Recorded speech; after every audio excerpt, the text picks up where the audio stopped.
Buenos días con todos, ¿cómo les va? ¿Escuchan? Buenos días, Inge, si se les hace. Sí. Entonces vamos con la lista. Está Estefanía Aguirre. Presente, Inge, buenos días. Buen día. Kellen Albuja. Silvana Alquinga. Presente, Inge. Alan Andrango. Presente. Omar Robo. Presente. David Baez. Alexandra Calderón. Presente, Inge. Leonardo Cañarte. Presente, Inge. Alexis Carranco. Luis Ángel Carrillo. Andrea de la Cruz. Presente, Inge. Santiago Díaz. Presente, Inge. Francisco Escobar. Presente, Inge. Pablo González. Presente, Inge. González. Inge. Presente. Escobar. También estaba Inge. Presente, Inge. Escobar, sí está. Presente, sí, presente, Inge. Bien. González también, Inge. Bueno, sí. Grijalva. Inti Huellas. Presente. Carlos Medina. Amelia Montero. Presente, Inge.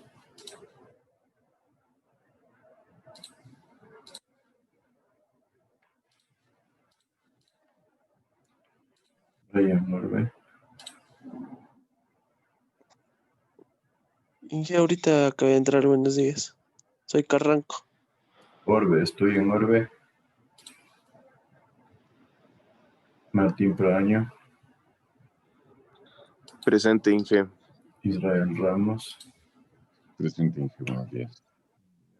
Brian Rea. Presente. Lenín Salazar. Presente. Vanessa Samaniego. Presente, Inge. Marlon Santoro.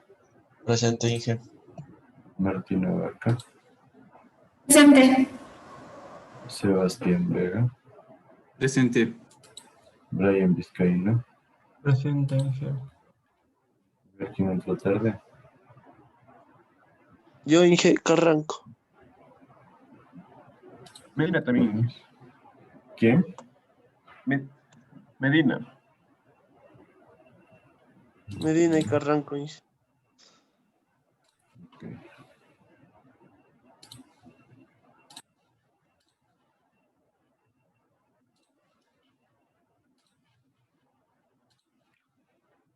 Listo, bueno, entonces, ¿cómo les fue en el examen?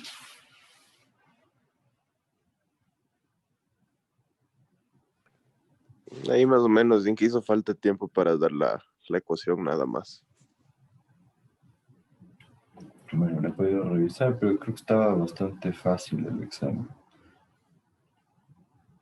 Entonces, vamos a una corrección rápida de la parte teórica.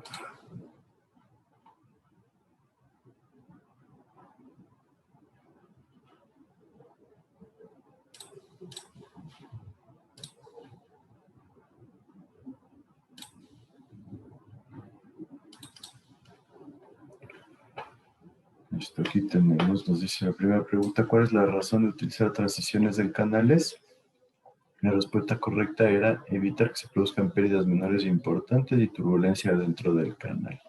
¿Sí? ¿Por qué? Porque nosotros cuando no generamos transiciones podemos tener una velocidad turbulenta, una velocidad dispersa, lo que hace es evitar el flujo correcto del agua. Entonces, esa es la respuesta correcta.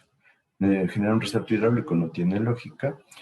Relacionar pérdidas menores con pérdidas por fricción tampoco. Y favorecer que el flujo se vuelva turbulento no sería lo que nosotros buscamos.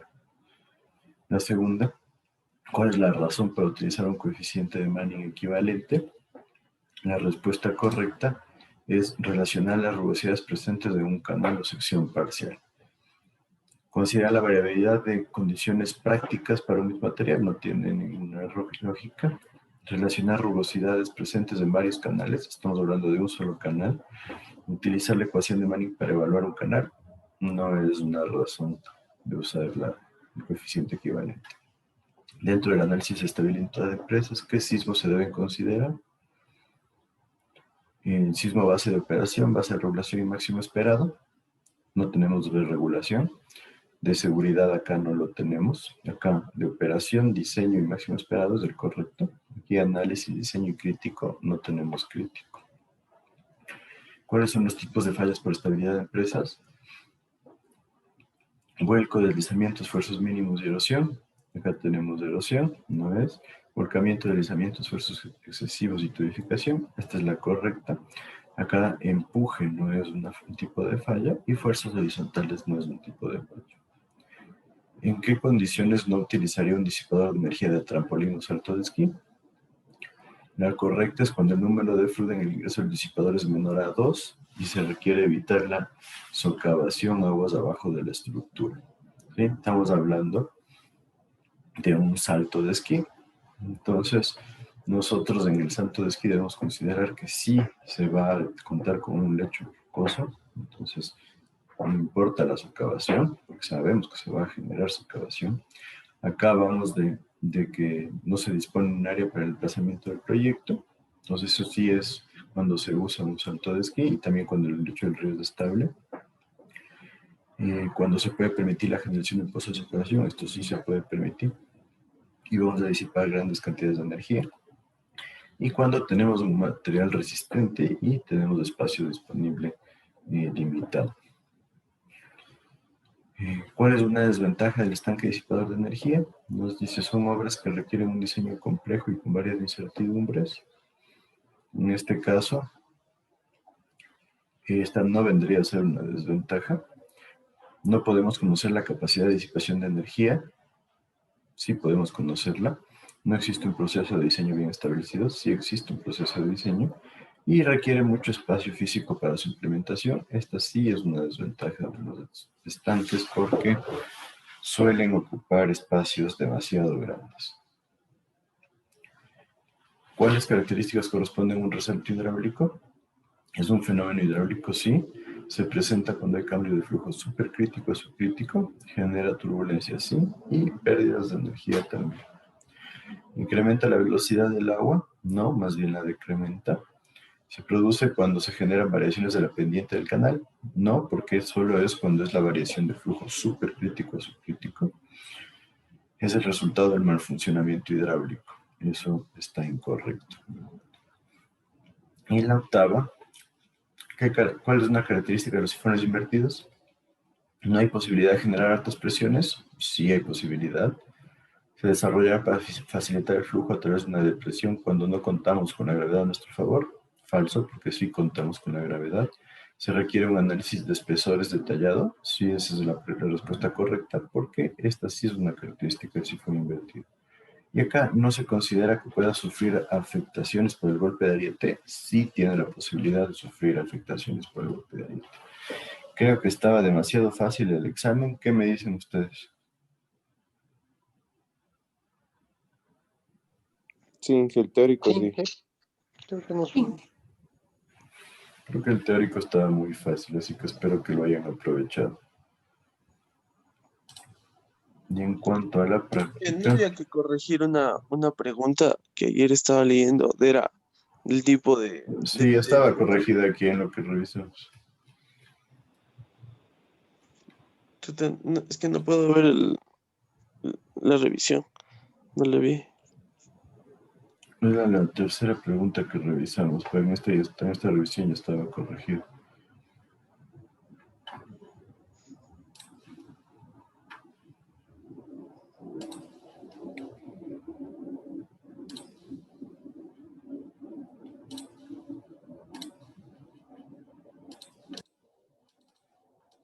Y aquí en cuanto a la práctica, simplemente nosotros tenemos una figura trapezoidal acá,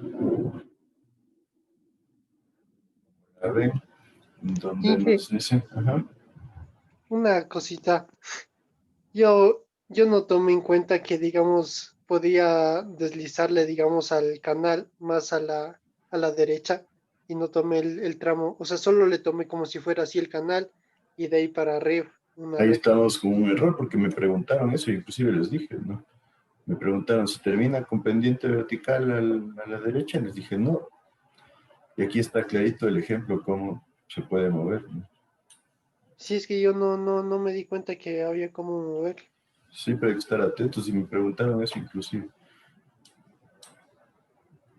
Pero bueno, dicen, tenemos que definir el valor de A. A corresponde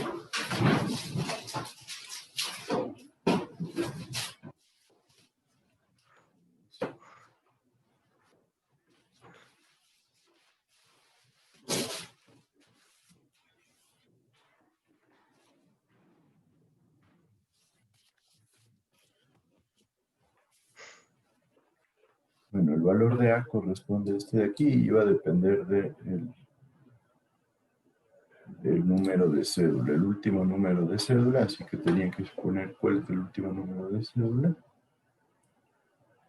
Ahí me dijo si es que el número de cédula es 0, pues A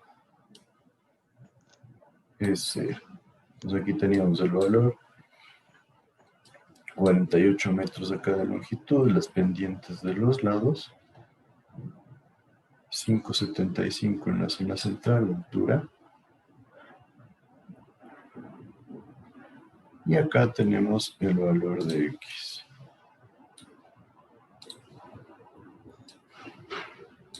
Entonces, en esencia, ¿qué les pedía yo?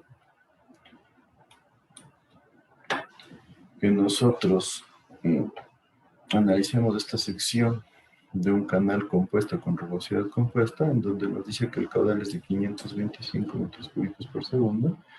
Tenemos tres coeficientes de Manning de 0.02, 0.025 y 0.032. Aquí estaba café, pero era morado, eso también preguntaron. Eso ya por los colores, cómo se cambia. Tenemos rojo, amarillo, ¿sí? En este lado tenemos rojo, acá también tenemos rojo, y café o morado en los lados de aquí amarillo. Tenemos la gradiente longitudinal que está aquí. y les pedía determinar cuál es la dimensión de X que nosotros vamos a manejar, cuáles son las secciones para el análisis del canal compuesto, respaldando su criterio y definir los coeficientes de Manning que se van a utilizar, cuál es el máximo caudal que pasa por la sección central comprendida bajo la línea intercortada verde, cuál debería ser el valor de A para llegar a un caudal de 590 metros cúbicos por segundo y que detallen todas las decisiones tomadas y datos utilizados. Me parece que el proceso era bastante simple. ¿Qué tenían que hacer ustedes? ¿Qué me dicen? ¿Qué tenían que hacer? Había que encontrar las áreas para cada sección, o sea, dividirlo en secciones, encontrar las áreas y luego relacionar los caudales, porque teníamos el caudal total. Y como teníamos dos datos de caudales, despejábamos el tercer caudal y con ese caudal encontrábamos todo, o sea, el área y el radio hidráulico de ese canal en función de X y ya encontrábamos X.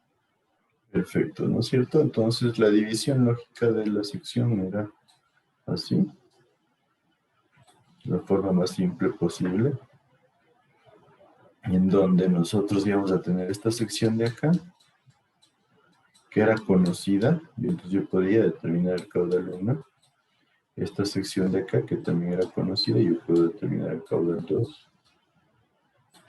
y esta sección de acá, en donde yo ya tengo mi dificultad para determinarlo.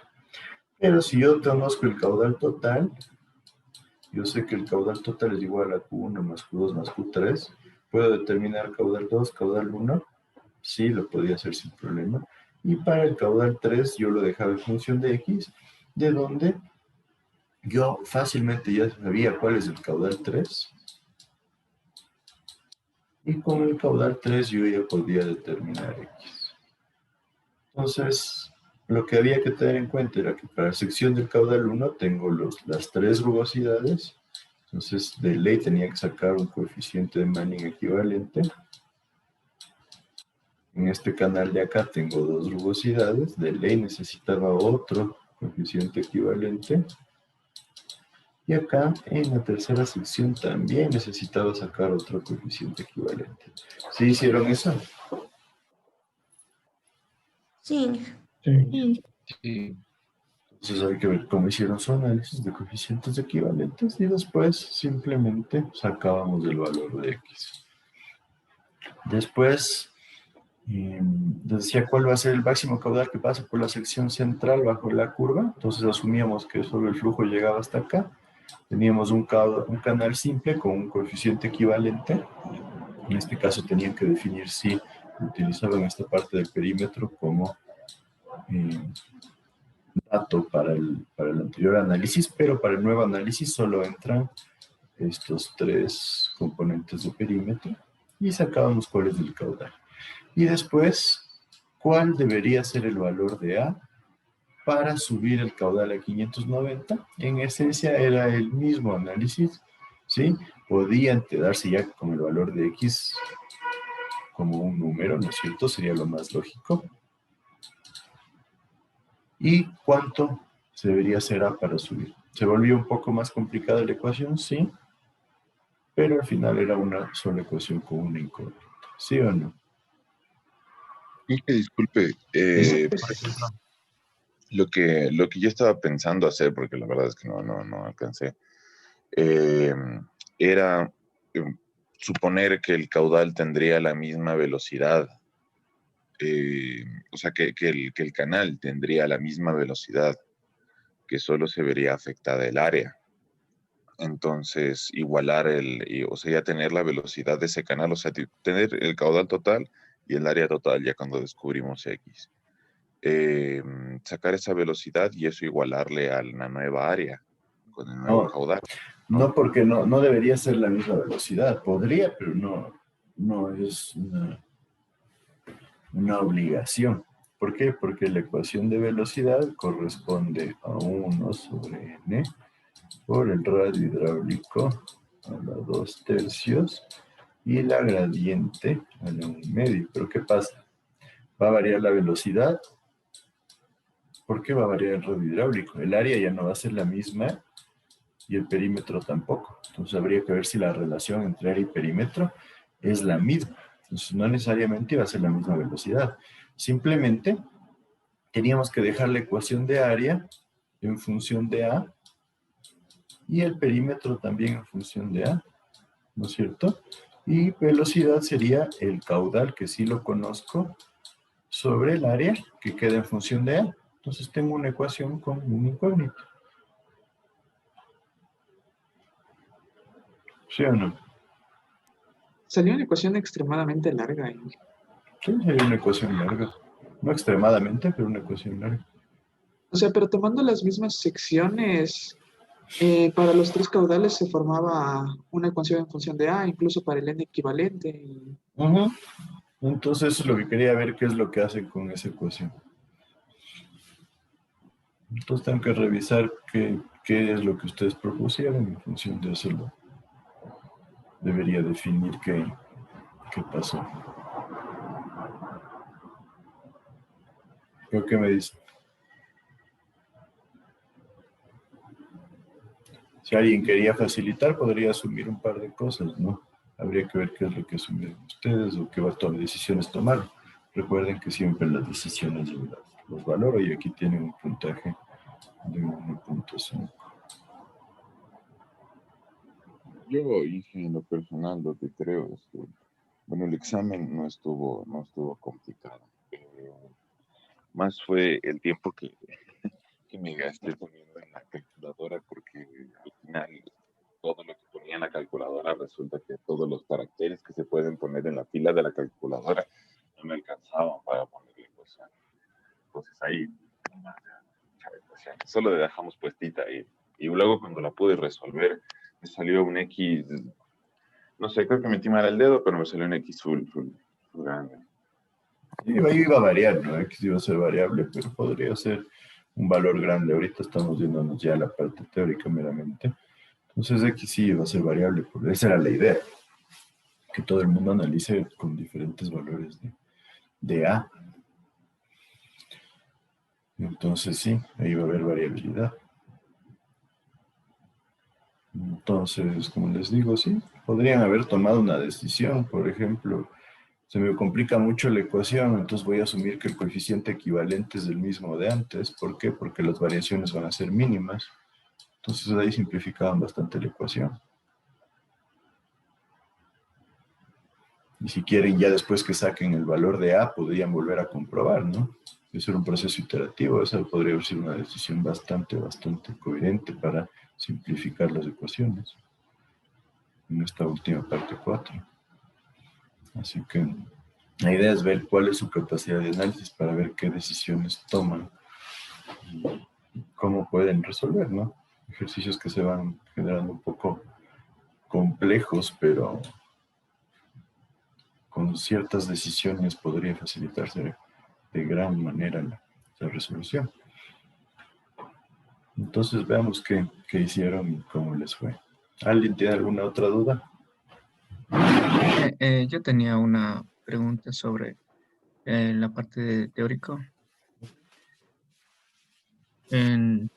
O sea, en el examen salía que, en la pregunta salía que cuál no era eh, los, los, los factores que intervienen en la estabilidad de presas. Y al final creo que hizo una revisión y alguien le dijo, que no iba a considerar esa pregunta porque cada literal tenía como que una que sí era.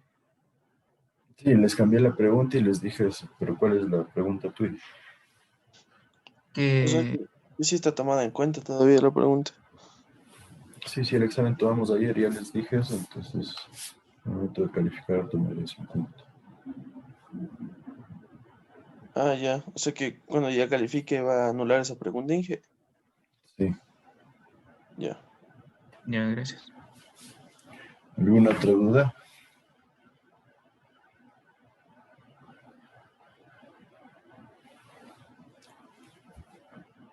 Bueno, entonces creo que estaba bastante fácil el examen, así que espero que les haya ido bien. Ahora entonces,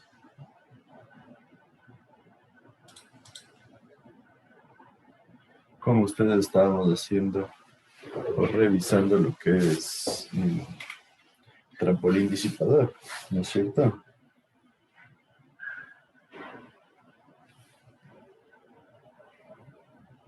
¿Sí o no? Sí. Entonces les voy a poner aquí un ejercicio simple. No vamos a hacer una revisión tan profunda, como les dije. Nosotros solo nos basamos en recomendaciones, más no un proceso de diseño. Entonces es importante. Pues nos dice si tenemos este aliviadero con 600 metros cúbicos por segundo, con 30 metros de ancho y una altura al final de 1.2 metros. El delta Z que nosotros le llamábamos es de 3 metros. ¿Sí? El tirante en el canal de salida es de 2 metros. Y el lecho aguas abajo está constituido por una grava. Entonces, vamos a revisarlo rápidamente, simplemente para quedar con esto. Nosotros en inicio debemos comprobar la velocidad en la entrada del trampolín, ¿sí? En la sección ya circular del trampolín, que vamos a llamarle la sección 1 con velocidad 1 de 1 y número de flujo. ¿Cómo sacamos de esta velocidad? El caudal, 600 metros cúbicos por segundo, sobre el área, que en este caso tenemos un canal rectangular, sería los 30 metros de ancho por 1.2 metros, que esto ya era un DAP. Esto nos da 16.7 metros por segundo, tenemos una velocidad bastante alta. Y el número de flujo calculamos en este punto 1 con la ecuación velocidad al cuadrado sobre g por h1. Este es el número de flujo al cuadrado que les mencionaba, que este autor Pardo les deja solo como f. Entonces tenemos la velocidad de 1 al cuadrado sobre gravedad por h1. Recuerden que la ecuación original del número de flujo en 1 es b sobre raíz de gh, ¿no? Por eso decimos que esto es al cuadrado. Nos da 23.6, es un valor bastante alto. Recuerden, teníamos que comprobarla con la restricción de que debería estar este número de flujo al cuadrado entre 7 y 39. Entonces nos encontramos con 23.6 y está perfecto. Después tengo que calcular el número de flujo máximo, ¿sí? Y comprobar con este valor. Entonces tengo esta ecuación que es 432 por H1 más, no se olviden la relación entre altura atmosférica y altura de vapor. ¿Recuerdan cuál sería la altura atmosférica a nivel del mar? La presión atmosférica. 1. Una atmósfera 10.33. que equivale a 10.33 metros de columna de agua, menos, ¿recuerdan cuál suele ser el valor de la altura de vapor del agua en temperaturas más o menos normales, que sería entre 10 y 20 grados tal vez?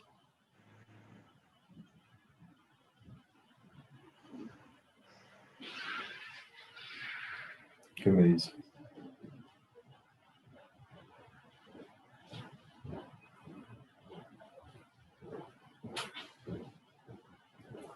¿Alguien se acuerda cuánto era la altura de vapor del agua? ¿Sí recuerdan cuál era el concepto?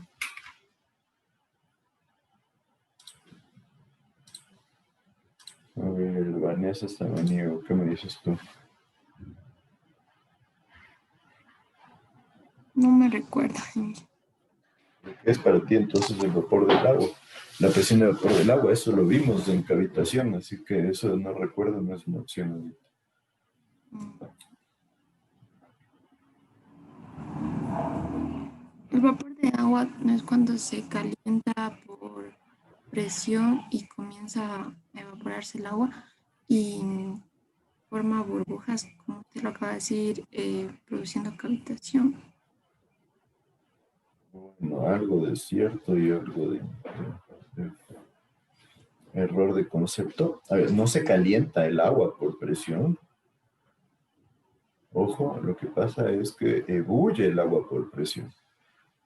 Siempre la evaporación del agua se produce por una combinación entre presión y temperatura, llegando al punto de que con cierta temperatura el agua ebulle a presión atmosférica. ¿Qué es lo que sucede? Aquí en Quito, el agua ebulle con una presión atmosférica de más o menos 7 metros de columna de agua a los 91 grados centígrados, mientras que a nivel del mar, el agua ebulle con una presión de 10.33 metros de columna de agua a una temperatura de alrededor de 100 grados centígrados.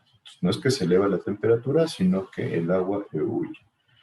¿Cuál era entonces esta presión de vapor o cuál era un estimado de esta presión de vapor? 0.2. Alrededor de entre 0.15 hasta 0.25 más o menos. Entonces, por eso muchas veces se asume que la diferencia entre estos dos valores es similar a 10 metros. ¿Sí? Entonces, por eso este detalle que pone aquí el autor. Entonces, en esencia, yo tendría aquí 432 por H1 más 10 sobre H1, ¿sí? Y calculándolo aquí, tendría 432 por 11.2, porque recuerden que H1 es 9.2, sobre 1.2 y me da 40.32. Entonces, ¿qué tengo que hacer yo? Comparar 23.6 con 40.32 es menor, entonces podemos usar deflectores. Recuerden cuáles son los deflectores, son las estructuras que van aquí en la parte final para generar, aquí está un poco alzado, pero para generar una separación del chorro. ¿Estamos claros todos hasta ahí? Entonces valía la pena hacer este análisis para que vean cómo se enfocaba esto. Y que recuerden que este es número de Fluid al cuadrado. Le dejo así porque en estos libros, en el libro de Pardo, ustedes van a encontrarlo como FR1. Entonces yo hago la acotación aquí para que ustedes después puedan analizar este cambio que le hacen en el concepto de número de Fluid. Entonces después debería yo dimensionar lo que son el trampolín y los deflectores. Determino la longitud con mi ecuación recomendada, 4 veces la altura 1, 4 por 1.2 me da 4.8. Defino los deflectores con una altura Y1. Esta altura es 0.4 de la altura del agua. Entonces 0.4 por 1.2 me da 0.48 metros. La longitud, que se llama X1, es 2 veces la altura del deflector. 2 por 0.48 me da 0.96. Y el ancho del deflector Z1 equivale al mismo valor de la longitud del deflector, que sería 0.96. Entonces mi deflector, si yo lo pongo así, tendría estas dimensiones, en donde este es el ancho Z1, este de aquí es mi longitud del deflector X1, y la altura, que es lo que me falta acá, es Y sub 1. Entonces esto sería 0.48, esto sería 0.96 y esto también 0.96. Esta es la altura que tendría nuestro deflector. ¿Sí? Después ya dependiendo de la forma circular, debemos acoplarlo a esa forma circular.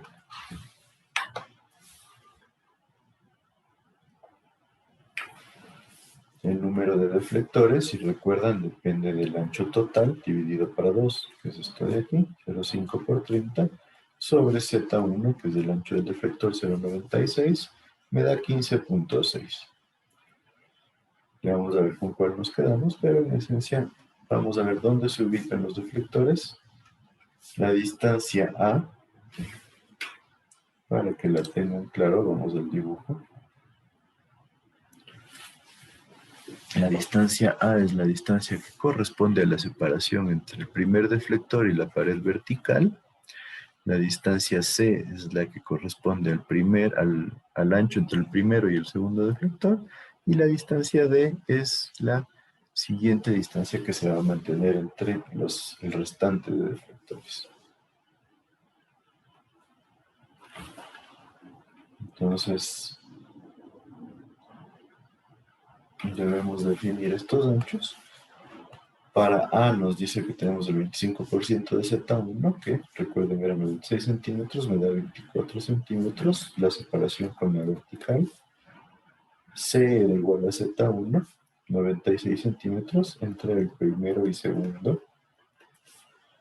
D depende de esta ecuación, que es el ancho, ¿sí? Por 2.5 más el número de deflectores que vamos a tener por Z1, que es 0.96, sobre el número para menos 3, perdón, y me da 1.1 metros, ¿sí? Habiendo dicho esto, para complementarlo, el número de deflectores aquí, recuerden que dijimos que la recomendación es que sea un número impar, podríamos irnos por el de 15. Y la altura de las paredes iba a ser 1.6 por la altura del agua, o sea, le damos un factor de 0.6 adicional, que es 1.6 por 1.2 y equivale a 1.92 metros, ¿sí? Acá lo mismo que les decía, se selecciona un N de 15. Recuerden que la recomendación era redondear a un número impar para que tengamos un deflector en el eje del trampolín. ¿Hasta ahí estamos claros?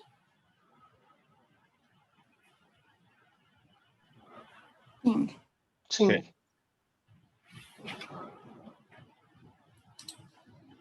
Entonces, como ven, todo se basa en las recomendaciones que hemos ido viendo. De ahí nos toca determinar ciertos detalles, como la inclinación del chorro respecto a la superficie que llega, ¿no es cierto? Si este es el chorro, lo que determinamos es este ángulo de acá, beta, que es el arco tangente del ángulo phi, y el ángulo phi, que es el que estaba entre 15 y 45, por 2 veces la gravedad, por, aquí le llama P, pero para nosotros era delta Z o delta H, más la altura del agua H1, que es 1.2, sobre la velocidad de 1, que ya la calculamos, y por el coseno cuadrado del ángulo phi, me da 30.44. La recomendación es que este esté entre 30 y 35 grados, entonces estamos perfectos. Y de ahí hay este concepto que lo añade aquí el autor Pardo, que es la longitud de vuelo por el cono, que es la longitud que va a elevarse el agua debido al cono o respecto al cono que se va a ir generando conforme pasa el tiempo y se genere la socavación. Entonces nosotros tenemos la longitud del vertedero, ¿sí?, más la relación de TO, que es la profundidad esperada del cono, sobre la tangente de este ángulo de llegada. Entonces, esta es la expresión de Miró, que es la más común para determinar la profundidad del cono, que depende de un coeficiente K sub O, que en este caso ya lo tenemos como dato, es 1.78, por Z sub O, ¿sí?, que también lo tenemos aquí ya dado como dato, para que ustedes lo tengan claro. Vamos a revisarlo acá.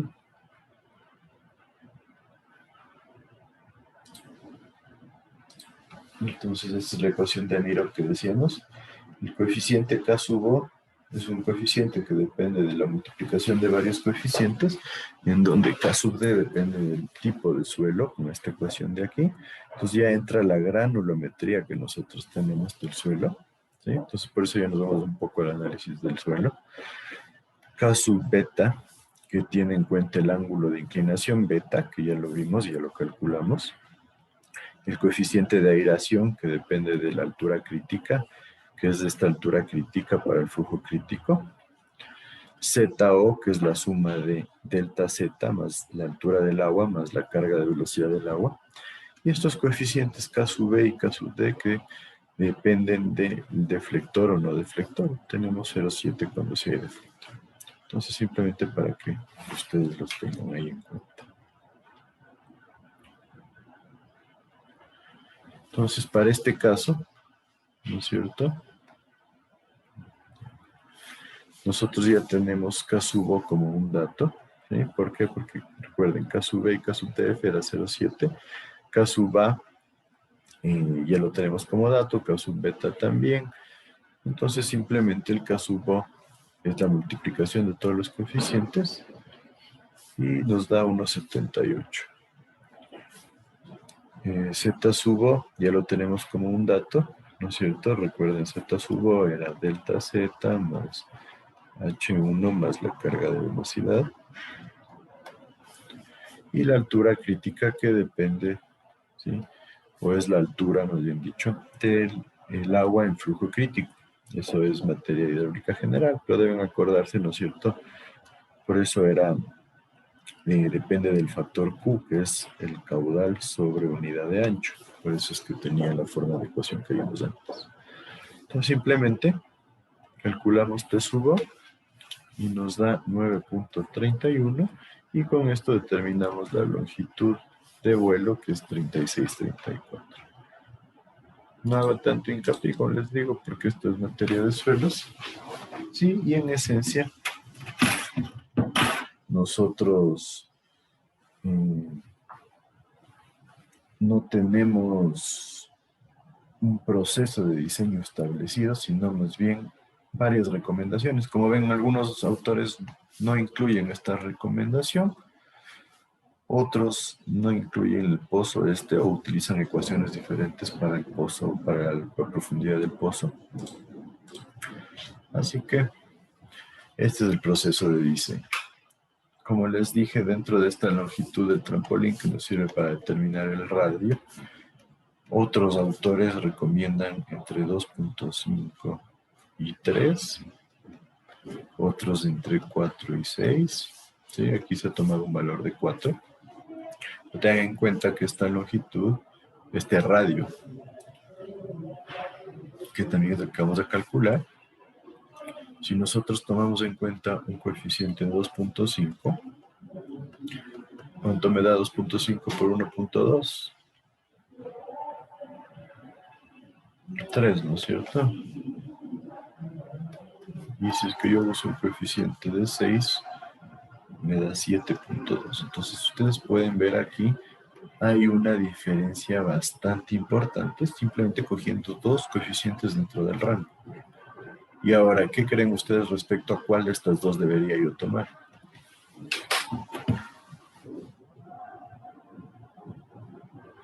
¿Qué me dice?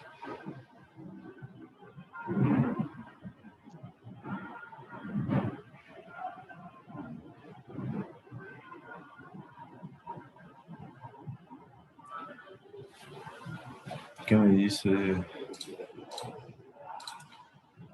Alan Bravo?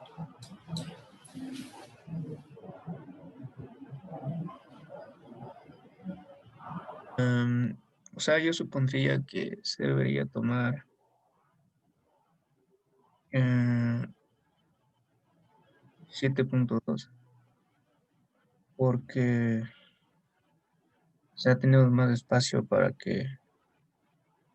la longitud que se va a realizar el trampolín, y eso significa que no tenemos el riesgo de que como que el agua que circula no genere tanta distancia, y eso pueda ocasionar la erosión de los pilotes o de la estructura.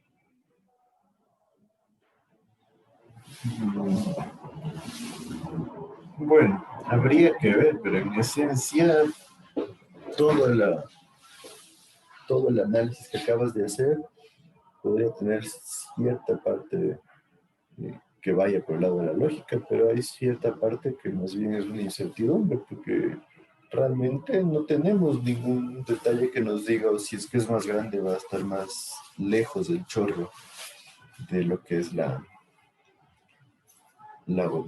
base de la estructura.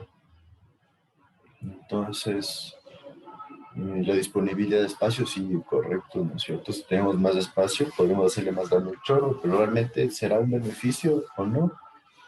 No existe un análisis claro que nos diga si es un beneficio o no. Entonces, eso es lo que genera toda la incertidumbre respecto a este método. Entonces, es lo que quiero que ustedes lo tengan claro. ¿Por qué? Eh, no hay una claridad. Entonces, ¿qué pasa si yo les digo, supongamos que no tenemos mucho espacio y que las paredes laterales alrededor del río son verticales, son de una roca fuerte? ¿Habría que hacer alguna consideración adicional para el diseño del trampolín? La verdad, no lo sabemos. Entonces, ¿qué nos tocaría hacer? Una modelación. Pues eso es lo importante, tener en cuenta que no hay claridad. Entonces, ¿sí me siguen con eso? Sí, Pues toda esta falta de información, que lo que tenemos son un montón de recomendaciones, ¿sí?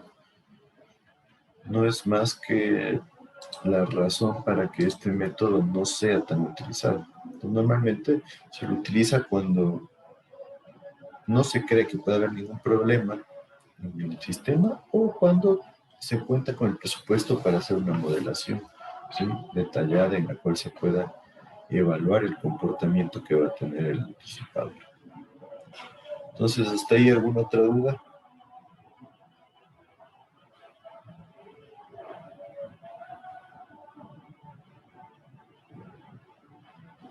Bueno, si no hay dudas, tomamos unos minutos ahorita.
Listo, continuamos entonces.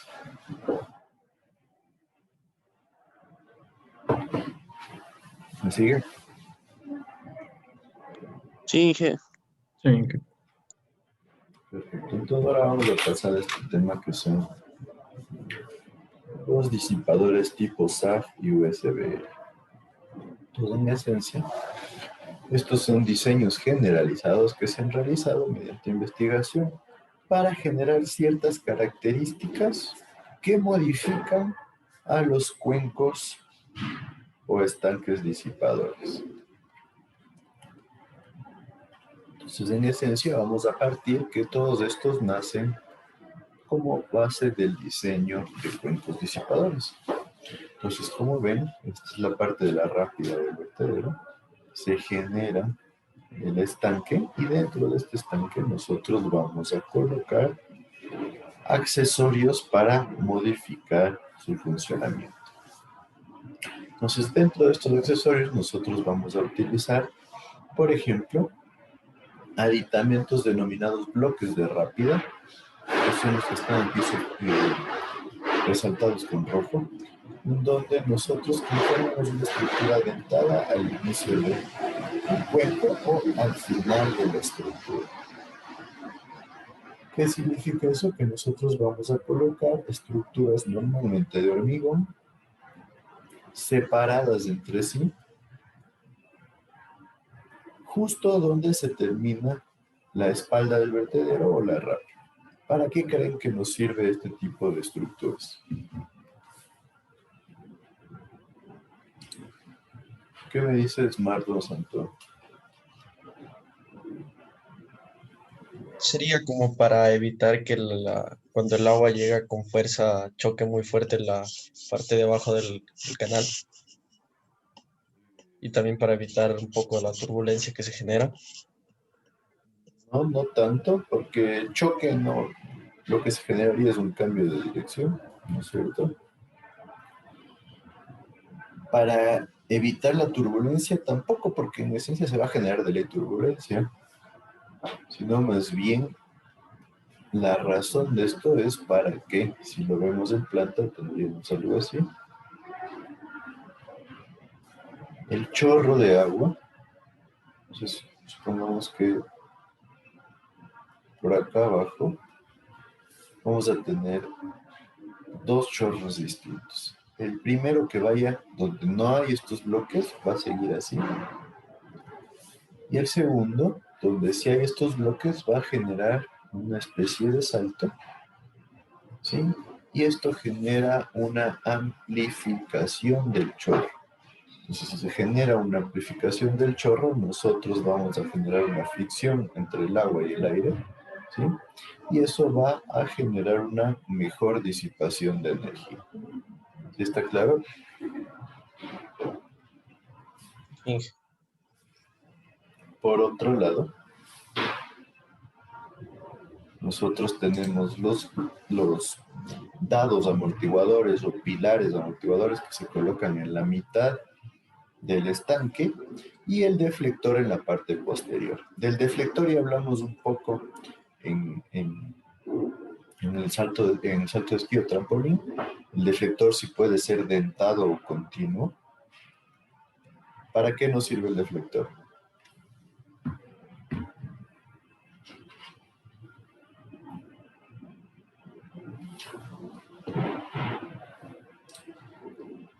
¿Qué me dices, Leonardo Cañar? El deflector sirve para que el agua no llegue con tanta velocidad a la base del canal. Para que llegue, perdón, no te escuché, se cortó. Para que no llegue con tanta velocidad, o sea, no sea tan fuerte el choque que produzca. Por un lado, sí, porque genera el mismo efecto de amplificación del chorro. ¿Sí? En esencia es para que salte el agua. Evitar socavación. Exacto, evitar socavación y para que se amplifique el chorro. Algo similar a lo que estábamos viendo nosotros en el trampolín. Y tenemos estos pilares ubicados en la zona intermedia. ¿Para qué creen que funciona eso? Estos pilares que me dices, Francisco Escobar. Para cambiar la dirección de los caudales. Dirección de los caudales, sí se cambia la dirección. ¿Por qué se cambiaría la dirección? Porque es como un obstáculo, entonces eso obliga a que el caudal vaya por la parte donde no hay donde tiene espacios vacíos que pueda pasar el caudal. Exacto, funciona como un obstáculo. Entonces, ¿qué va a pasar con el agua? Se produce un choque. Se va a chocar contra Toca y se genera este efecto. Esto sí genera una turbulencia bastante importante. Entonces, una parte del flujo va a seguir recto y otra parte va a chocarse contra estos dados. Entonces, ¿qué pasa cuando se choca el agua contra los dados? Pues se disipa la energía porque se pierde la velocidad. Entonces, esa es la razón de estos obstáculos. ¿Sí está claro? Sí. ¿Cuál es el problema de estos obstáculos en el medio? Que a veces cuando hay demasiada velocidad, o sea, cuando la velocidad es muy alta, se puede producir cavitación. ¿Por qué? Porque se empieza a mover tanto el agua que se empiezan a generar zonas de vacío y esas zonas de vacío empiezan a generar burbujas que se van a ir impregnando a la estructura y después empiezan a implosionar y pueden generar daños en el hormigón. Y por otro lado, la desventaja también de estos dados es que si empieza a generarse impacto, por ejemplo, cae por aquí un tronco de un árbol o cae una piedra grande y choca directamente contra estas estructuras, pueden verse debilitadas. Entonces hay que tener cuidado de que tiene que tener un buen armado y de que si hay demasiado material flotante, eso puede generar afectaciones a la integridad estructural de esto. ¿Esto está claro? Sí. Entonces, en esencia, yo diría que el análisis de este tipo de disipadores nace de la necesidad de controlar las excesivas longitudinales del cuenco disipador de energía. Pues tenemos longitudes demasiado grandes y nosotros debíamos disminuirlas. Entonces empezaron a investigar opciones y la primera que vamos a ver es el cuenco tipo SAF. ¿De dónde nace SAF? San Antonio Falls. Son unas cascadas, una zona de cascadas en Estados Unidos, y el diseño lo hizo la Universidad de Minnesota. Resulta que ellos tenían un problema para disipar la energía, entonces evaluaron las opciones para generar una disipación más eficiente en longitudes más pequeñas. Entonces, ¿cuál es la recomendación de este uso de disipadores? Cuando el número de Flu de 1, recuerden, 1 es cuando tenemos la sección rápida, está entre 1.7 y 17. ¿Qué piensan acerca de este rango?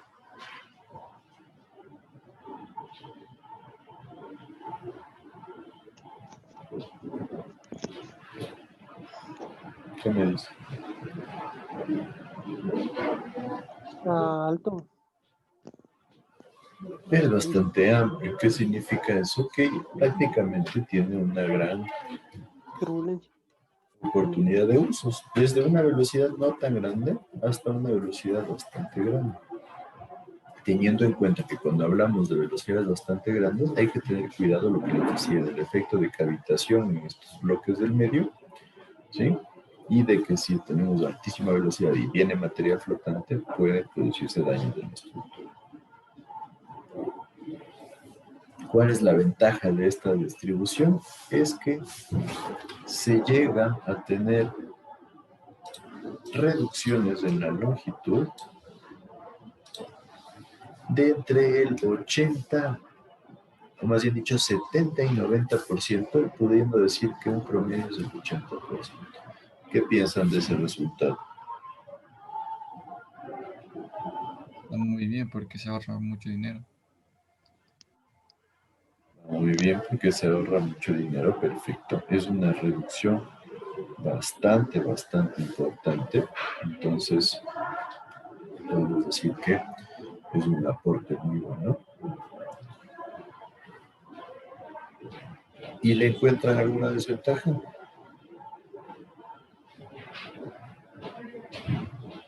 Mantenimiento tal vez. Mantenimiento. Puede que aquí se nos acumulen sedimentos, perfecto. Y el peligro de que se genere cavitación o rompimiento de estas estructuras. Tengan en cuenta que si se llegan a romper estas estructuras del medio, va a ser muy difícil arreglarlas, ¿no? Entonces hay que tener en cuenta esa situación.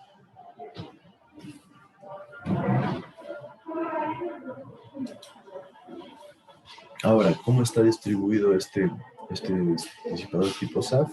Tenemos bloques de rápida. Los bloques de rápida están ubicados de esta forma.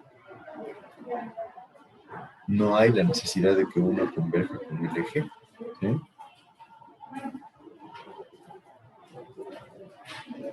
Se recomienda que tengamos una separación de las paredes verticales como está aquí.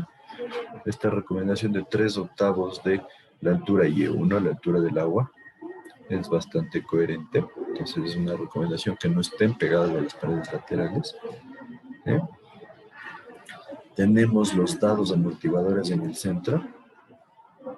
Estos dados amortiguadores se trata de que estén en la mitad de estos espacios. ¿De qué? De tal forma que el agua pase y choque directamente con los amortiguadores. Y sí se busca que estos amortiguadores se encuentre uno en la parte del eje del disipador. Y acá contamos con un diente deflector continuo total en la parte posterior. ¿Qué significa eso? Que nosotros tenemos un diente que puede ser de esta forma o preferiblemente que tenga una forma trapezoidal. ¿Para qué? Para que el agua fluya de mejor forma totalmente a lo largo del final de nuestro disipado. Y después de este se recomienda que nosotros generemos muros laterales normalmente a un ángulo de 45 grados. Esto nos sirve para generar primero una amplificación del chorro de salida y después para, en algunos casos, permitir que el flujo el flujo salga de nuestra estructura de manera más fácil. Hay que tener en cuenta que aquí se puede producir un problema. ¿Cuál es el problema que se puede generar aquí? Lo mismo que hablábamos para los trampolines, que si el flujo es demasiado fuerte, o sea, si hay demasiado caudal y demasiada velocidad de agua, nosotros podríamos tener que el manto que se forma aquí del agua genere un vacío en la parte de abajo. ¿Sí recuerdan esto? ¿Sí o no?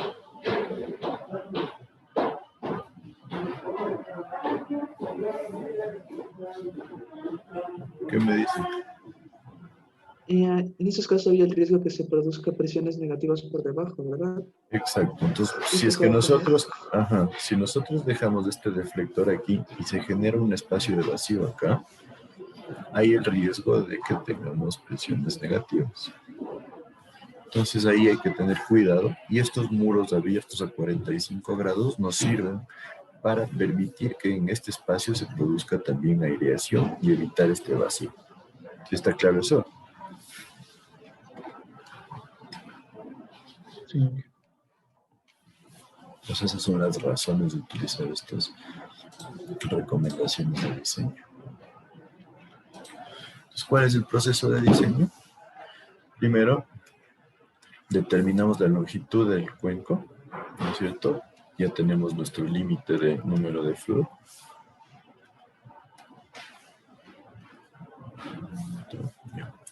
Y la longitud la vamos a determinar con esta ecuación. 4.5 veces la altura del agua D2. Recuerden que la altura de D2 es la altura secuente o la altura conjugada sobre el número de flujo en 1 elevado a la 0.76. ¿Sí? Entonces, sí recuerdan cuál es D2, ¿no?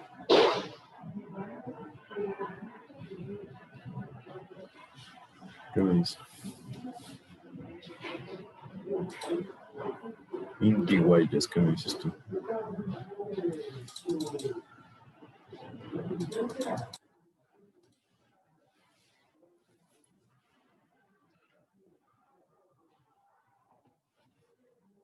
Inti Guayas.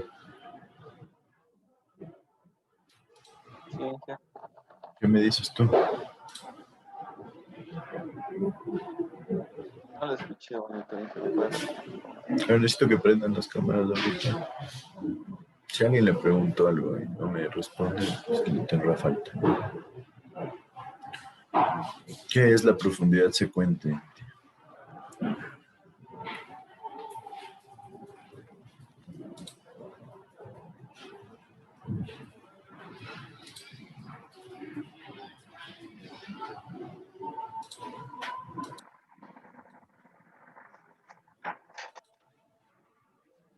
¿Mm?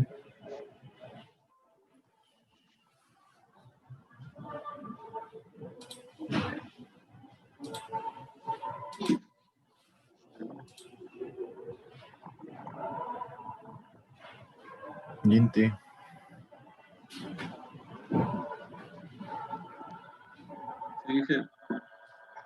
Estoy haciendo una pregunta. Si no me respondes ahorita, tendrás falta porque no estás aportando.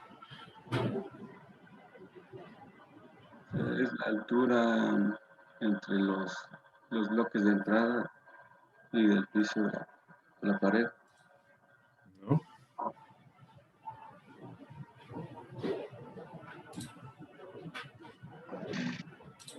¿Qué es la altura secuente o la profundidad secuente? Profundidad después del resalto hidráulico.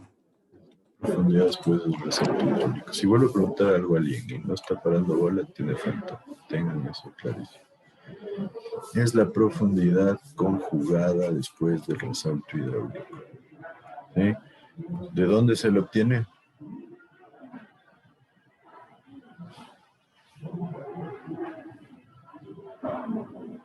No, ¿verdad? No era de la ecuación de Manning. No, de la ecuación de profundidades de 2 sobre D1 es igual a 1 medio de la raíz de 1 más 8 veces de 1 al cuadrado más 1, me parece que. Esta es la altura secuente que tiene que ir en esta ecuación. Entonces, como vemos, ¿qué sucede? Baja la longitud de nuestro cuenco disipador, ¿sí? Y esta es la nueva ecuación para determinar. Entonces debemos definir cuál es la altura de los bloques de entrada y los bloques de piso como D1, que va a ser esto de acá. Y nos dice que el ancho y el espaciamiento podemos definirlo como el 75% de D sub 1. Entonces, en esencia nos está diciendo que la altura de estos bloques sea igual a la altura del agua, ¿sí? Por eso D1 o Y1, y que el ancho y el espaciamiento sea del 75%. Esta es la recomendación que hace el Senatorio. Nos dice también que la distancia desde el extremo aguas arriba del disipador hasta los bloques de pisos de la longitud total sobre 3. ¿Qué significa eso? Si esta va a ser mi longitud total del disipador, esta distancia debería ser 1/3 de la longitud total, ¿no es cierto? O sea, no van en la mitad, sino van al 1/3. Y después, que los separemos de las paredes laterales una distancia de por lo menos 3/8 de D1.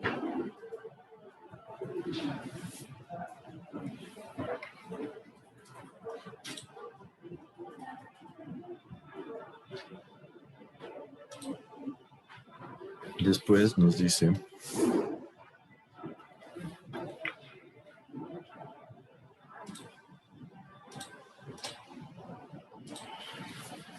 que nosotros para los bloques de piso deberemos tratar de colocarlos entre las aperturas, como les decía, de tal forma que el flujo choque con estos bloques de piso, que se produzca la turbulencia ahí. Y nos dice que la recomendación es que estos bloques de piso ocupen entre el 40 y 55% del ancho total que tengo aquí. Nos dice que si el ancho del disipador es divergente, ¿qué significa? Que el ancho aquí es menor que el ancho acá. Nosotros le demos la misma forma a los bloques de piso. ¿Qué significa eso?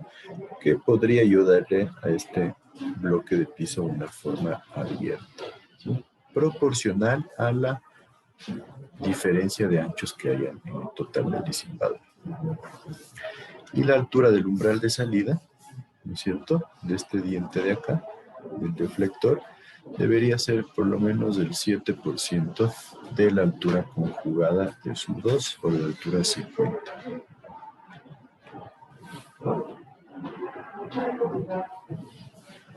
Nos dice que la profundidad de salida del agua por encima del cuenco de prima 2, en este caso le llama de prima 2 porque ya se va a producir una variación respecto a la altura secuente, va a estar dada por estas ecuaciones de aquí en función del número de Froude y de la altura secuente. ¿Qué significa eso? Que la altura con la que sale el agua va a ser diferente a la altura secuente. Ya vamos a tener una afectación por estos bloques y esta altura la determinamos con esta ecuación de aquí. Por otro lado, los muros laterales que tengamos al final, o sea, sobre esta altura que acabamos de calcular, deberían estar dados por esta diferencia de aquí, que es Z, que va a ser 1/3 de la altura secuente que nosotros calculamos. Nos dice, los muros de salida tienen que tener la misma altura que los muros laterales y se recomienda una pendiente de 1 a 1.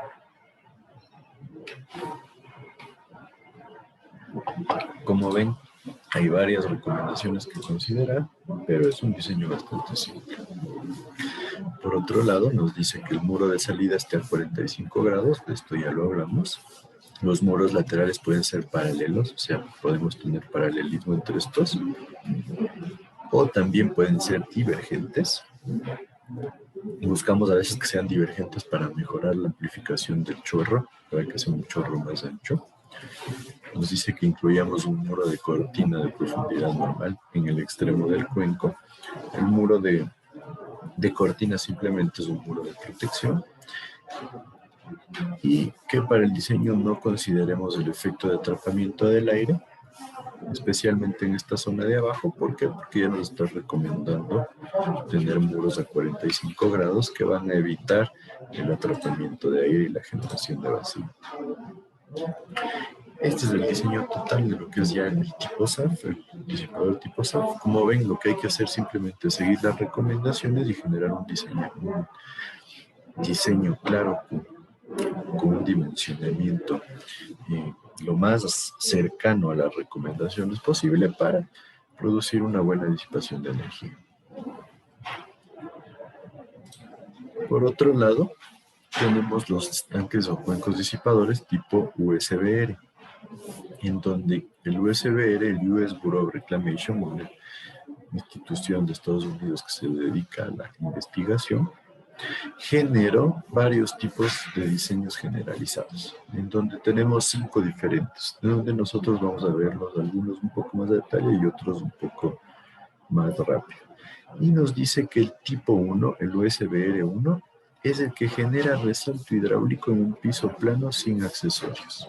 En esencia, ¿cuál sería este?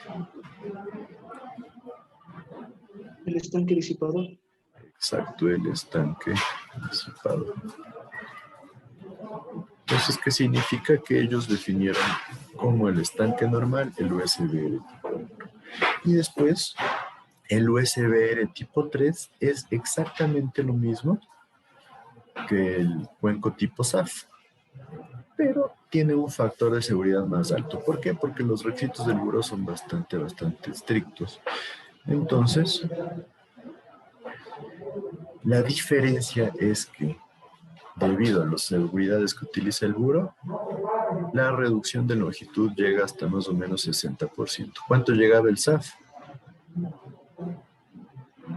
Hasta el 80%. 80%. Entonces hay una diferencia importante. Así que ¿cuál utilizarían ustedes? ¿Uno más seguro y con menos reducción de longitud? ¿O uno con mayor reducción de longitud? El que tiene menor longitud. Normalmente los diseñadores nos vamos por el SAF, que es más corto, más económico. Tiene menos seguridad, pero realmente podremos decir que tiene una seguridad suficiente para lo que nosotros buscamos. Entonces, en esencia, el USB R3 no es muy utilizado porque los tipos SAF son los que dominan ese tipo de diseño. De ahí nosotros tenemos los USB R tipo 2, que en esencia ya tienen una recomendación de uso un poco más corta. Nos dice que los usamos cuando el número de fluid es mayor a 4,5. Entonces todo lo que está menos de 4,5 normalmente no se recomienda, aunque a veces nos dicen que cuando tenemos número de fluid de 4, se podría utilizar con ciertas recomendaciones. Entonces hay que tenerlo en cuenta. Y nos dice que la reducción de longitud es de alrededor del 33%. ¿Qué significa eso? Que la reducción es mucho más baja. Entonces eso se vuelve una limitación, ¿sí o no? Porque ustedes me van a decir, ¿por qué utilizo uno que me reduce el 33% cuando el otro me puede reducir el 80%? Entonces esa se vuelve la limitación de este tipo USB L2. ¿Cuál es la diferencia? Que este tipo de disipador de energía solo utiliza los bloques de salida y los dientes deflectores posteriores. ¿Sí está claro eso? Sí. Entonces, ¿por qué creen que ustedes que dejamos de utilizar estos dados del medio? Para que ya se disipe ahí la energía un poco, creo. En ese tramo. No entendí, explicar mejor. Para que se produzca el salto y de ahí en ese tramo se produzca, digamos, una disipación de la energía. ¿Pero en qué tramo? En el tramo de la longitud donde se produciría el resalto. Esa El resalto se va a producir aquí. ¿Va a reducir el resalto hidráulico? Reducir, pero estamos diciendo que la longitud se va a ver reducida, pero en menor magnitud que la otra, ¿no? En esencia podemos decir que esta diferencia en la reducción de longitud se da por que ya no tenemos los bloques en el medio, ¿sí o no? Sí. Entonces... Pero se produciría el choque más rápido y se disiparía la energía. Cuando yo tengo los dados, sí. Entonces, ¿por qué creen que nosotros les quitamos estos dados? Para evitar que se produzca la cavitación. Para que no se produzca la cavitación. ¿Por qué? Recuerden, ¿qué dijimos? Que cuando hay demasiada velocidad, por eso nos habla de este fluid alto, hay el riesgo de que se produzca cavitación o un efecto de cavitación aquí, debido a la alta velocidad. Y también por el riesgo de que si tenemos alta velocidad, se pueden producir choques de partículas contra estos disipadores. ¿Sí está claro? Sí. Perfecto. Entonces, no le quitamos los dados por esa razón. Cuando consideren que puede ser peligrosa la existencia de altas velocidades, tanto por el choque como por la posibilidad de generar cavitación, nosotros decimos que es preferible quitar esos dados del medio y sabemos que la reducción en longitud no va a ser tan importante como en el tipo SAF. No sé si me siguen con eso.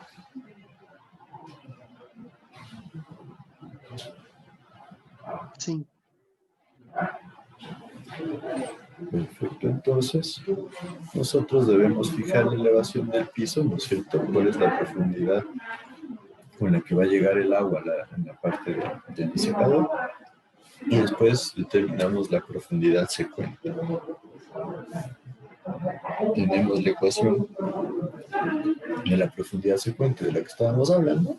Este es un gráfico que nos ayuda a determinar la profundidad secuente. Yo simplemente lo dejo ahí por si les sirve algún rato. Y nosotros vamos a definir una mínima altura o profundidad de salida, en donde nosotros tenemos el indicador de que se puede mover el resalto fuera de los bloques de rápido.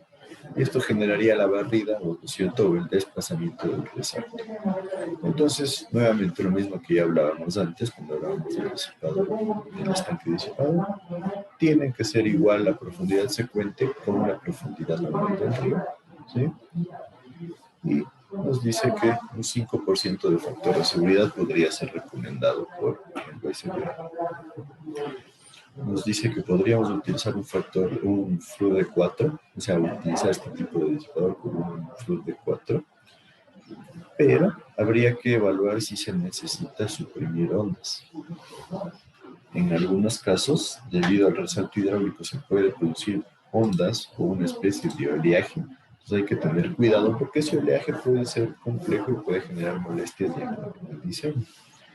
La longitud de este resalto viene dado por una gráfica, nuevamente en función del número de FLU de mínimo. Nos sacamos el número de FLU de mínimo, vamos al eje vertical y nuevamente tengo la relación longitud sobre D2. No sé si recuerdan, pero en el cuenco disipador, esta longitud estaba más o menos como acá, alrededor de entre 5 y 6 veces D2. Ahora le bajamos a entre 4 y 4.5. Entonces, esa es la reducción que vemos en la longitud del resalto. ¿Sí recuerdan esto? ¿Sí? Es bastante similar a lo que teníamos en el cuenco disipado. Para este caso nos dicen que los bloques de rápida, o sea, los bloques que están al final de la espalda del vertedero o de la rápida, tendrán una altura igual a la altura D1 o Y1. El ancho y el espaciamiento también serán iguales a D sub 1. O sea, nos está diciendo aquí que serán un poquito más anchas y con un poco más de espaciamiento, aunque puede generarse una modificación cuando tengamos que fraccionar bloques, o sea, separar los bloques. Las paredes laterales tendrán que estar a 0.5 veces la altura de sub 1 de las paredes verticales. Esto para reducir salpicaduras. Y también se puede decir que estos mínimos o estos datos que están siendo recomendados aquí nos sirven por consideraciones estructurales. Entonces ya asumimos que tenemos velocidades altas, entonces tenemos un poco más anchos los dados y los deflectores. ¿Sí me siguen? Sí. El diseño es bastante similar.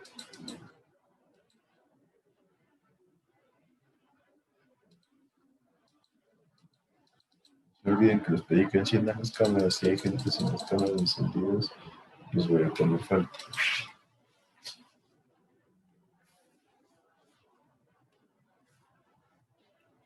Después nosotros tenemos que no se recomienda escalonar los bloques de rápida y el umbral dentado. ¿Qué significa esto? Que la recomendación es que estén uno adelante del otro. Los bloques de rápida y los bloques del umbral dentado o el deflector final. Entonces, en esencia, ya vemos aquí que la recomendación es que no sea un umbral totalmente continuo, sino que se generen dientes para la separación. Estos dientes nos ayudan a ampliar también lo que es la longitud del chorro. Nos dice también que la intersección entre la rápida y el cuenco tenga un radio razonable, normalmente mayor a 4 veces la altura del agua en uno, especialmente cuando la pendiente es de 45 grados o mayor. Entonces simplemente nos dice que aquí debería haber una buena transición, un radio de 4 de 1 normalmente. Eso también es para evitar variaciones en el flujo importantes. Nos dice que todas las recomendaciones que hemos visto generan un diseño seguro para caídas de hasta 65 metros y hasta 46 metros cúbicos por segundo por cada metro de ancho. ¿Qué piensan de estos valores?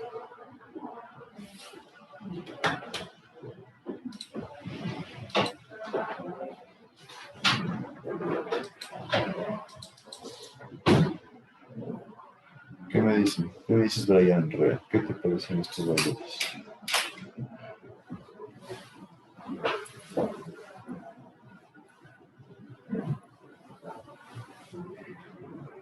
Están caudales altos. El caudal es bastante alto, eso significa que nosotros podemos darle un amplio uso a estas recomendaciones. Y en cuanto a la altura, Igual está a una altura enorme, 65 metros. exacto, ¿no es cierto? Son caídas gigantescas. 65 metros ya podría representar a una presa mediana o ya llegando a ser grande. Entonces tenemos gran aplicabilidad a este tipo de disipadores. Y finalmente nos dice que si tenemos variaciones de caudal o caídas mayores a lo que estamos indicando acá, y también asimetrías en cuanto a forma, es preferible hacer una modelación. En esencia eso va a pasar en todos los casos, ¿no es cierto? Si ustedes varían demasiado el diseño respecto a las recomendaciones, nosotros vamos a tener que hacer una modelación. Acá vemos también, nos dice que para el umbral dentado, la recomendación de la altura es del 20% de la altura conjugada y un espaciamiento del 15% de la altura conjugada. Entonces, como está aquí, el espaciamiento del 15%, la altura del 20%, hasta la altura del 20%, ¿sí? Y que generemos una pendiente de 2 a 1. En este caso, si ven esta pendiente de aquí, con la que se genere esta inclinación, que sea de 2 a 1.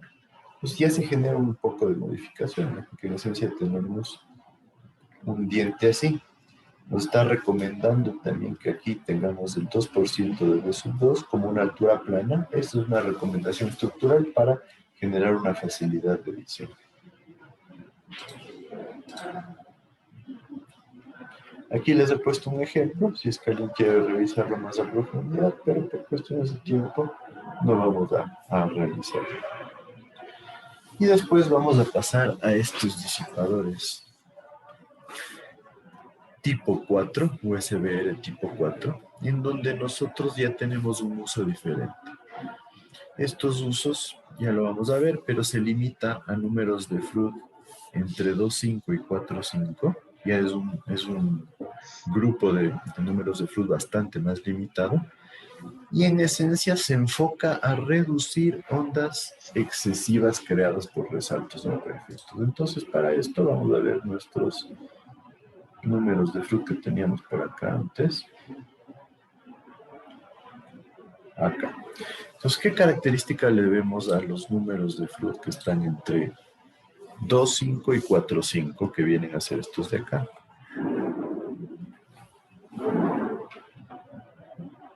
¿Qué me dices, Andrea de la Cruz?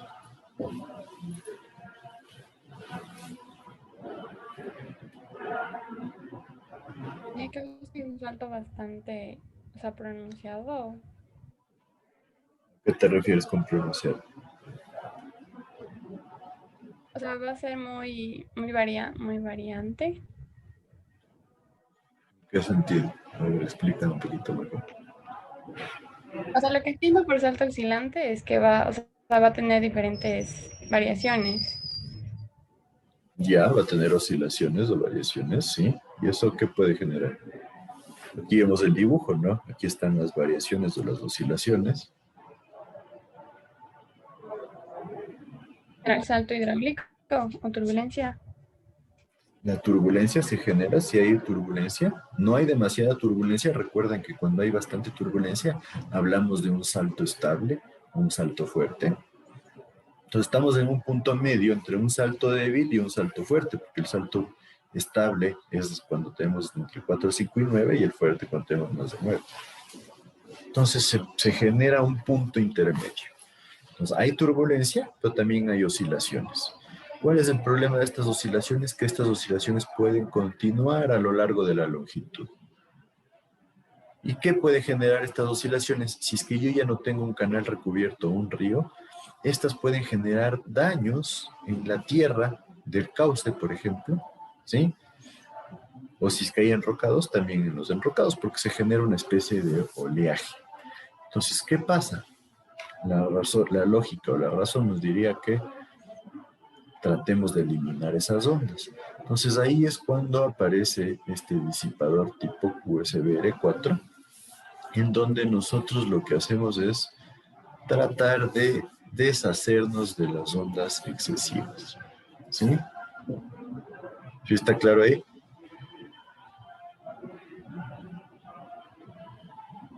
¿Sí o no? Sí. Pues nos dice en primera instancia que la sección transversal se busca que sea rectangular y nosotros, como vemos aquí, vamos a tener bloques de salida y también diente deflector al final, en donde nosotros vamos a tener bloques más grandes, si ven, son menos en cantidad, pero con dimensiones mayores, y un diente continuo al final. Entonces se vio que este sistema nos da un buen resultado para lo que es disipar las ondas que se generan. Entonces, esa es la razón de este disipado. Nosotros no vamos a tener una considerable reducción de longitud, sino simplemente la reducción de las ondas. Entonces, ¿qué nos dice? Que el ancho sea de 0,75 de D1, ¿sí? Hasta también, como vemos aquí, un ancho total igual a D sub 1, pero también que la altura, como vemos aquí, de estos deflectores sea bastante grande, 2 veces la altura del agua de sub 1. Ahí es donde se genera la principal diferencia, ¿sí?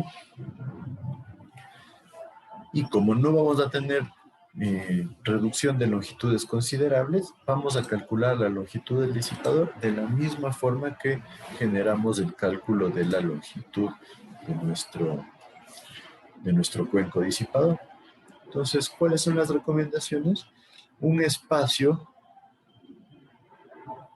por lo menos 2.5 veces el ancho del deflector, que está entre 0,75 y una vez la altura del agua, la altura de 2 veces de 1, ¿sí? Y en esencia se recomienda colocar pocos deflectores, pero con una altura importante. Y al final un diente total, ¿sí?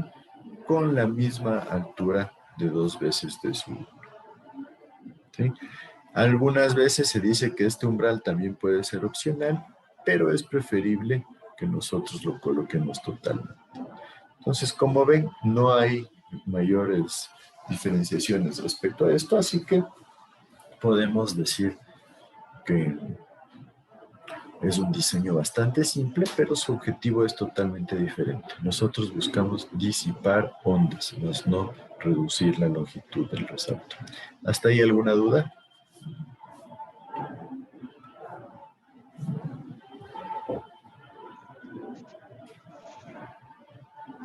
No. Bueno, entonces, valdría la pena mencionar que hay un tipo USB-R5, pero es un estanque bastante diferente, con una aplicación mucho más específica. Así que ese no lo vamos a tomar en cuenta, ¿sí? Porque viene a funcionar como el salto de esquí, así que tampoco tiene demasiado uso. Entonces, esos son los disipadores principales que nosotros hemos visto. Hay otros tipos de disipadores, como por ejemplo un hueco dentro de la parte alta del sistema. Entonces ya no se cuenta con una rápida, sino simplemente se genera un hueco para disipar la energía. No es tan común, entonces no se me puesto dentro del programa curricular. Y otros disipadores tipo rejilla, en donde la rejilla lo que genera es el choque del agua contra barrotes un poco anchos, de forma de que se genera una buena disipación de energía, pero tampoco es tan común por la posibilidad de taponamiento. Entonces, estos son los disipadores principales. ¿Alguna pregunta respecto a esto? ¿A todo lo que es disipación de energía? Bueno, entonces podemos quedar ahí. ¿Alguien que no esté lista? Yo Aló. Perdón. Ya, Inge. Gracias. Entonces, ¿quiénes le dijeron que no está en la lista? Carrillo, Inge, por favor. Reyes y Carrillo.